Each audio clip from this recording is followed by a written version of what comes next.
আমি এরকম prank video খুবই কমই দেখছি, অসাধারণ একটা প্রাঙ্ক ভিডিও। এরকম প্রাঙ্ক আসলে মানুষের সাথে মানুষ করে, এটা আসলে ভাবা যায় না।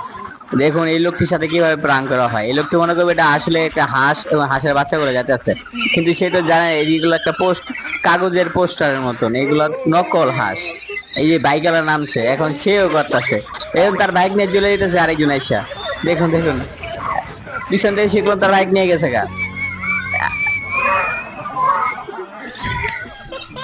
Channel subscribe please. ভিডিও পছন্দ হলে একটা লাইক দিয়ে দিন প্লিজ। হ্যাঁ স্যার, বুঝতে পারছি তাদের বাইক নাইকা পিছনে। ততক্ষণ অনেক দেরি হয়ে গেছে, চলে গেছে তার বাইক নিয়ে। তারা তখন পাগল হয়ে গেছে, তাদের বাইক কোথায় আছে। এখন আর কান্দা লাভ নাই।